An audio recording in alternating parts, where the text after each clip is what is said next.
So, ayan. Welcome to the first ever episode of Adult Things. And for today's episode, I would be sharing with you my experience when it comes to job hunting, which is very timely for me, I guess, sa mga fresh grad ngayon. Or even if you're not a fresh grad, sobrang dami kasi pa din na nalilay off, na alam mo yun, nagkakaroon sila like struggles on finding the right job for them.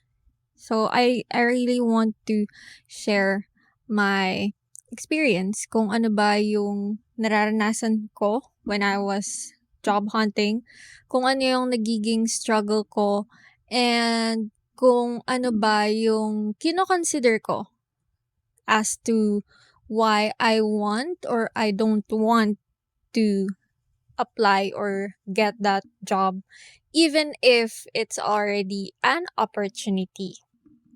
So, if you know me, you probably know that I've been job hopping, but that would be for another day. Kasi, katong, how do I say it? Job hopping and job hunting is connected to each other.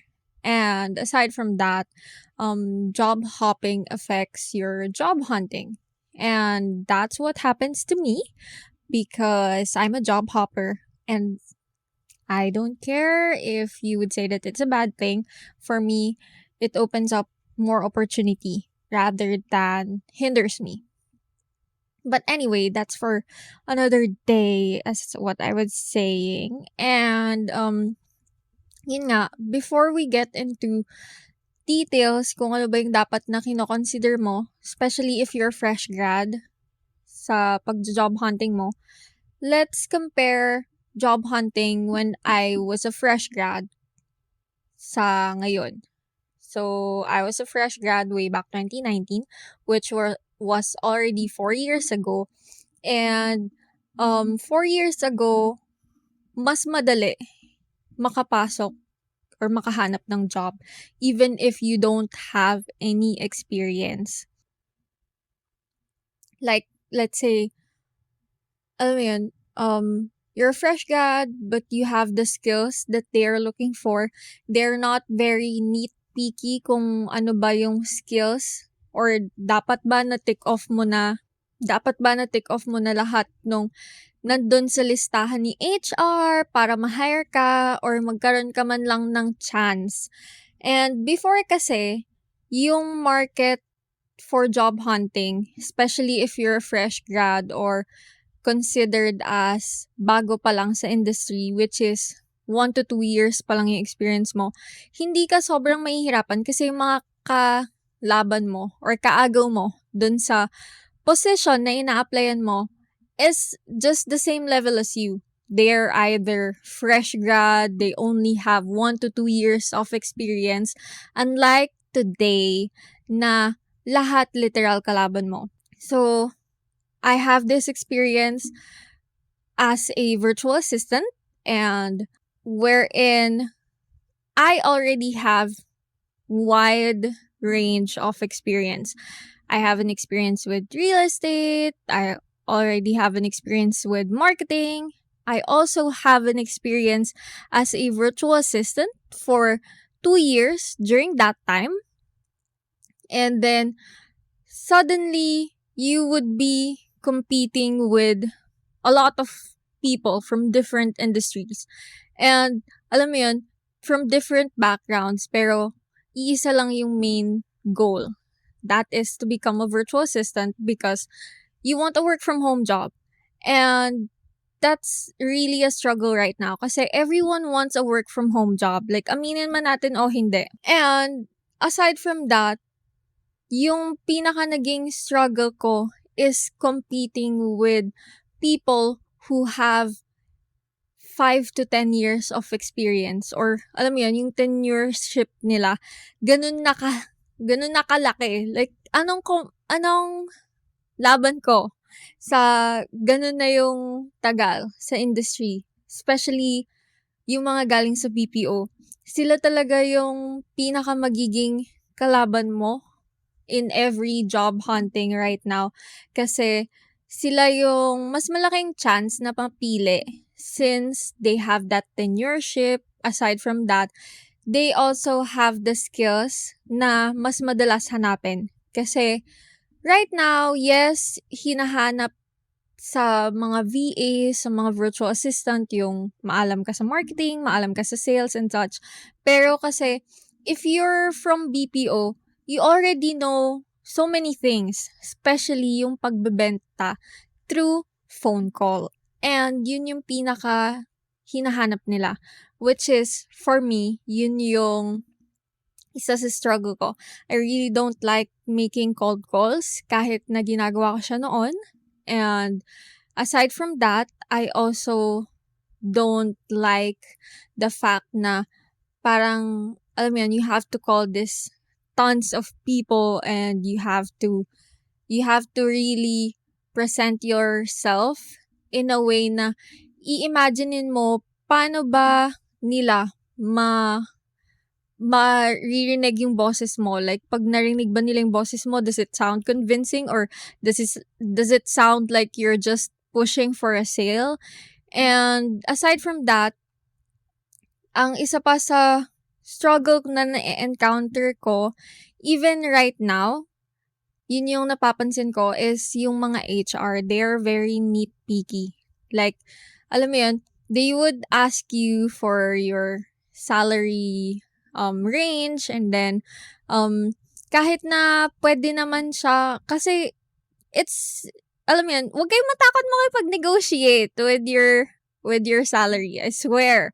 A lot of people tend to get scared na it might be off for the HR, especially pag tinanong na ano ba yung salary range mo or expected salary mo. Huwag kang matakot na sabihin yung expected salary mo. Kasi if you feel like that's the value that you're adding to the company or dun sa company na ina-applyan mo, then why not? 'Di ba? And isa din kasi sa iisipin mo is, what's the reason why they don't negotiate? Is it because nagtitipid sila? Is it because hindi kaya ng company? Especially if it's a big company, I don't think na they can't. So, yeah, there are really a lot of things to consider right now when you're job hopping. And hindi lang siya, alam mo yun, hindi lang siya super easy decision to make. Lalo na kung wala ka pang experience, pero you have the skills. Kasi right now, HRs, yun yung napapansin ko. I'm so sorry if you're in the human resource field, pero that's what I have been seeing. Yun yung nagiging trend right now na parang kailangan you tick off the box, or if hindi man na-tick off yung box, even if you have the skills, they won't hire you kasi wala kang experience. Parang for them, ano na bang napatunayan mo? But for me kasi, for someone to prove their worth on your company, syempre, di ba, it's either you ask for a test or you ask for their portfolio, ganyan, so that they can prove na they're really worthy of your time, of the interview, and of course, on giving them the shot to be part of your company. So now, let's go to the things that you should consider before you start your job hunting. Kasi without this, magiging super gulo, magiging your job hunting would literally be everywhere. Alam mo yun, parang, I want this, I want that, but I don't want this, and then, parang gusto ko na lang i-take to kasi, the offer is really good, ganyan. So, I want you to really think of your non-negotiables when it comes to a job. And when you say non-negotiables, ito yung hindi mo ipagpapalit. Like, for example, for me, my non-negotiables for a job is it has to be a work-from-home job.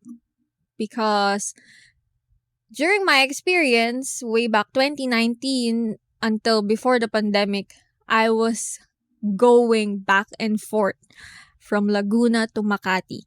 And mind you, I have to be in the office around 9 and 9 or 10, and then I would have to leave Laguna. Pinaka-late na yung 7:30 because if pumatak ng 8, it would really cost me a lot of time, a lot of, alam mo yun, traffic na yung sasagupain ko all the way from Laguna until Makati na. And then, syempre yung pauwi pa, I have to leave the office before mag-start yung rush hour, which is during that time it would start na ng rush hour sometimes 4 o'clock. And bukod pa doon, grabe yung expense na inaalat ko. Yung allowance na natatanggap ko from the company, halos napupunta lang doon sa back and forth sa expenses ko just to go to the office. So, that's one of my non-negotiable. And then the second one is yung compensation. So, a lot of people right now, especially yung mga older generation, think na yung nasa age bracket natin is masyadong, alam mo yun, masyadong nagyayabang na, eto na yung worth ko eh. Eto na yung ito na yung dapat na binabayad nyo sa akin. Like, guys, mind you, yung panahon nila, mura pa yung mga bilihin. So, I saw this post online saying na yung 12K na papagkasya niya, he's even a breadwinner, and aside from that, tumutulong pa siya sa expenses ng bahay nila and everything. Kumbaga parang lahat nakaasa sa kanya. And 12K right now is like, barya na lang po yun. Like, imagine the bill of electricity. And kung rumerenta ka, magkano na yung renta ngayon, guys? I worked sa real estate. So, way back 2019, 12K won't do you much. And if you want to be in the center of everything, or if you want na nasa CBD ka, like let's say Makati CBD, Mandaluyong or Ortigas CBD, BGC CBD, 12K won't give you something. Kasi kailangan may allotted ka na at least 50 to 20K a month just to get a decent home. So, isa yun sa mga dapat nyo i-consider. And aside from that, dapat mo din naman isipin na masyado ka bang nag-wish na mataas yung sahod mo? Or is that really the value that you have? And for me, before ganun ako, parang, sige, patusin ko na lang tong work na to kasi kailangan ko talaga ng pera. Baka kasi may iba pang job opportunity na mas mag-open for me if i-accept ko muna to na kahit lowball. What I learned from that is no matter how much you want to get a high-paying salary, if tuloy-tuloy or palaging yung kukunin mo is a job that's not giving you something livable, or alam mo yun, parang mas madalas break-even ka lang. When you say break-even sa expenses mo, it means that you're working for someone and then yung salary mo, pangbayad lang siya ng lahat. Wala nang natitira sa'yo at least 1,000 or 2,000 just for you to spend for yourself or for your family para man lang masabi mo na na-enjoy mo yung pinagpaguran mo for that month. And yun nga, one thing that I learned is kasi nga tinatanong ng HR, what's your previous salary? So, pag nalaman nila yung previous salary mo na okay, ganito lang pala yung ganito kababa yung salary niya. Kahit na gustuhin mong makipag-negotiate sa kanila ng high-paying, they won't. kasi ibabase nila yon dun sa previous job mo, sa previous pay mo. So, if let's say you want a 40,000 na monthly salary for a job, pero yung patuloy na tinatanggap mo na mga trabaho is monthly, you only get 15 to 20K. Like, syempre, hindi mo ma-achieve yung 40K. Probably, realistically, pwede mo lang na ma-achieve is 25 or 30K. But, 'di ba? Parang it's not bad if it's 30K, pero if it's only around 25, parang isipin mo din, is it really worth it to jump from one job to another just for a 5K increase in your salary, pero hindi ka pa sure kung yung stress ng workload is just the same or mas grabe pa kesa dun sa aalisan mong trabaho. And my last non-negotiable is work and life balance. When I say work and life balance, hindi po ito yung dahil lang sa madaming leave na binibigay sa inyo or dahil, alam mo yun, kumbaga parang they don't really question you pagdating sa mga leaves mo. What I'm also referring to work and life balance is the fact na kapag out na, oras na ng out mo, wala na. They won't call you, they won't message you, they won't ask you for something na pwede namang ipagpabukas pa. Kasi kapag ganon yung setup na, oo, madami kang ang leave, pero during non-working hours, they would still contact you. That's kind of crappy. Like, why would you accept that? Kaya ka nga humanap ng work and life balance is for you to enjoy your me time or your personal time. And when you say personal time, that means outside work, wala ka nang iintindihin na tungkol sa trabaho. Whether that's a deadline or something, unless OT ka, dun ka mag-intindi. Pero if nakapag-out ka na, then shut everything off. Huwag mong intindihin na baka magalit si boss or what.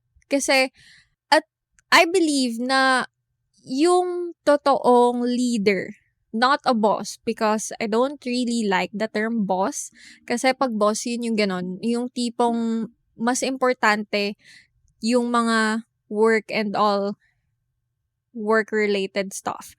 Pero when you say a leader, alam mo yun, alam niya kung kailan titigil, alam niya kailan magbabutt in, alam niya kailan ka kukontakin, and mayroon siyang pagpapahalaga dun sa time mo for yourself. So, yun nga, kasi for me, hindi ko na-experience to sa work. Pero, meron akong mga kakilala na, ayun nga, anytime they can file for a leave and such.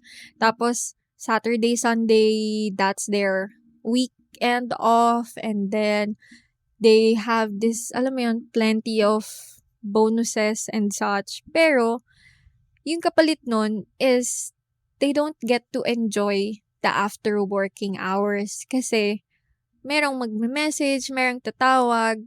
Like, that's dreadful for me. Kasi, for me, yung trabaho, pwede pa yan ipagpabukas. Pero yung oras ko, for myself and for my family, hindi ko na yun maiibalik eh. And I can only spend my time with my family after work. Kasi, lahat kami nagtatrabaho eh. So, yun lang yung talagang oras namin na magkakasama kami, na we get to eat together, go somewhere else to relax for the night. So, isa yun sa pinaka-importante sa akin ever since I started working as a virtual assistant. Kaya, kahit na anong ganda nung offer, especially right now na sobrang dami ng hybrid setup na parang twice or 3 times a week kang nasa office, kahit gaano kalaki and kaganda yung benefits, I don't really get into it kahit na gustuhin ko kasi syempre, come on guys, money is money. Pero for me, that's my non-negotiable and I won't change it just for me to earn something. Kasi during the pandemic, that's one thing that I learned. Hindi mo sure kung kailan ka mamamatay. Hindi mo sure kung ano mangyayari sa'yo bukas. So, as much as possible, spend your time wisely. And I don't want to waste my time commuting or driving back and forth from Laguna to Manila again, which I would spend, in a day? Pinakamahina na yung mag-spend ako ng 500 for my gas and toll. Tapos, syempre, dagdag mo pa yung expense for the food. Hindi naman may iwasan na may magyayayang workmate, ganyan. And aside from that, syempre, yung oras mo pa. Kahit sabihin mo na mag-drive ako, kung mata-traffic ako, papunta pa lang, it would take me 2 hours. Especially yung pauwi. Kasi yung pauwi, sometimes it would take me 2 to 3 hours just to get back home from Manila. And mind you, hindi pa yun from work ha. That's like leisure lang. Like may binisita ako na friend sa Manila and medyo na late na ako ng hapon umuwi. Hindi pa siya sobrang rush hour. Pasimula pa lang yung rush hour. Pero aabutin ako ng ganun katagal. Like I don't want that anymore. And aside from that, I don't want to spend my money on something na parang nagtatapon lang ako ng pera. As much as possible ngayon, gusto ko, bawat kinikita ko, napupunta siya somewhere na hindi labag sa loob ko. Kumbaga, if I spent it on food, masaya ako. Kasi syempre, happy tummy guys. Pero, kung mapupunta lang siya ng mapupunta sa commute or sa toll and gas ko, that's a big no-no. And, yun nga, yung sa work and life balance. Kasi, syempre, you get to spend time with your family. And, right now, sobrang daming sakit na naglalabasan. And, hindi mo na talaga alam kung ano bang mangyayari. So, as much as possible, I want to really spend time with them. Kahit na super saglit lang, sa gabi, ganyan, na walang anything na nagbabother sa amin. And yun nga, aside from that is, isa pa sa struggle ngayon sa job hunting is yung pag-upskill. Sobrang bilis na ng evolution ng mga skills. And kahit ako, aminado ako na kahit nagtitake ng crash courses to upskill para makahabol ako sa market, para hindi ako mapag-iwanan na, alam mo yun, if one client leave me or ends my contract, I still have that edge na pag naghanap ako ng trabaho, okay, I would pick her kasi she has this jobs previously and she also have this skills that we need for our VA.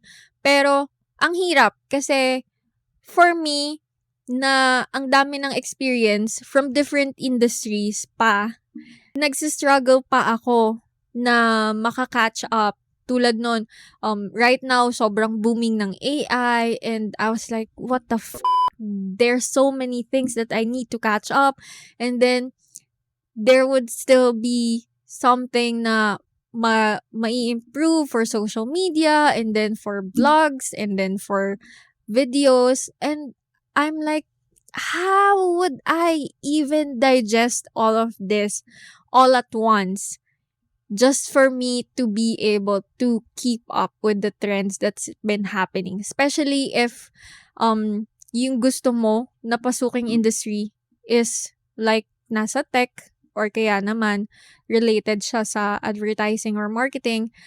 Hindi, parang ngayon hindi ka na pwedeng pumikit kasi pagising mo may bago na naman.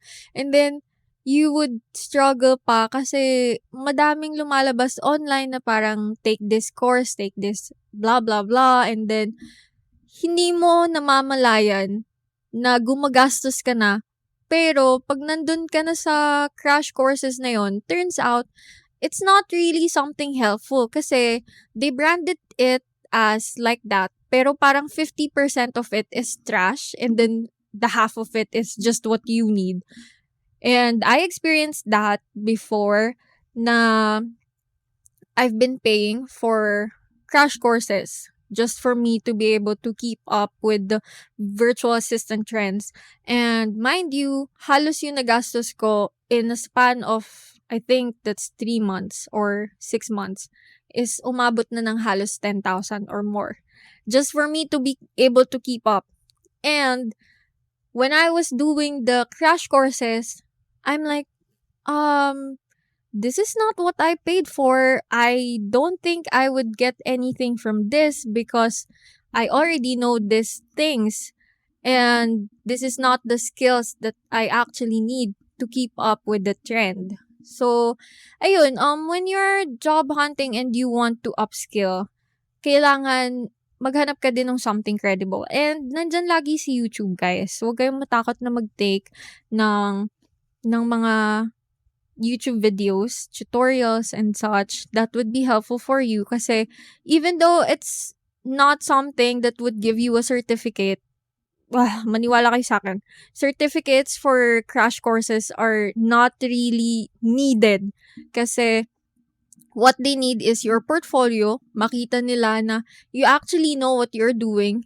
Kung nilagay mo, let's say, you put sa resume mo na maalam ka mag-coding, maalam kang gumamit or maalam ka ng Java. Tapos, kapag ka naghanap naman sila or tinanong ka nila something related to it, hindi mo naman masagot. So, it's still nothing. Unlike kung nilagay mo doon, tapos nag-aaral ka lang sa YouTube, ganyan, and then, habang inaaral mo siya, you're also practicing and practicing and practicing. Practice makes perfect, guys. Huwag kayong matakot na mag-practice about something na tingin mo magiging helpful for you. And kaka-practice mo, once na nag-apply ka, you're very confident na I can do that if they ask you. Kasi there would be times na may ma-applyan ka, tapos kailangan nila ng practical or hands-on exam or assessment. At least, 'di ba, you're very well prepared for it and you're confident. So, alam mo yun, if you have the skills already and you're very confident, tapos nag-apply ka, it would also reflect on how you present yourself. And that's one thing na kailangan meron ka din whenever you're job hunting. Kasi if you're very timid, mas malaking chance na hindi ka makukuha ka agad sa mga job positions. Kasi they would see it as something like you're not the go-getter, you're not, alam mo yun, parang wala kang sariling kusa or hindi ka proactive. Unlike if you're very confident. Pero wag naman yung sobra, guys. Like, yung confident lang na, alam mo yun, you know what you're doing. Pero not the confident, like, mayabang na yung dating. And, if ganun yung magiging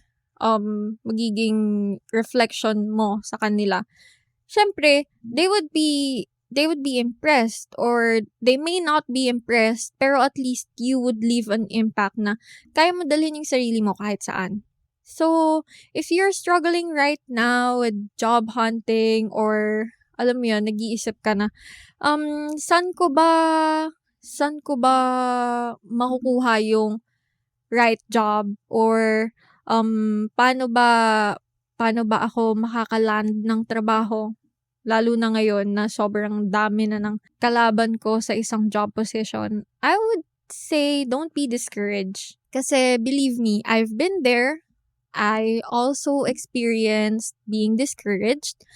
There was even a time na I cried silently alone in my room kasi I don't want to bother my parents about it. And I was like, what the is wrong with me and why aren't they calling me back? Why is there no response on my applications and such?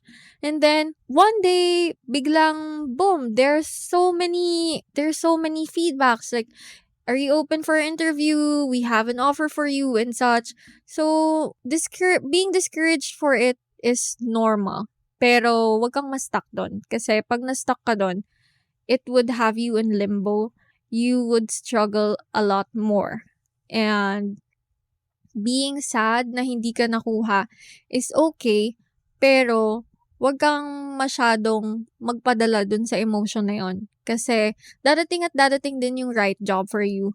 And it may not be right now, but sooner or later, it would be. And aside from that, the more kasi na minamadali mo na makuha yung isang bagay, the more na mas napupunta ka dun sa maling job na hindi mo naman talaga gusto, or gusto mo nga, sige sabihin natin malaki yung sahod, pero grabe naman pala yung magiging effect sa health mo kasi sobrang stressed ka. And wag ka din naman maging sobrang picky if you think na it would help you achieve what you want sa magiging trabaho mo in the future. Edi grab the opportunity, learn from it, and then if you think that you're not growing na, edi saka ka maghanap ulit ng ibang job opportunity na possible makatulong ulit dun sa talagang gusto mo or dream job mo.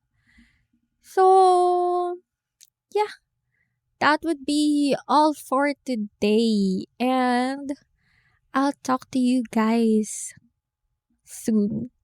Bye!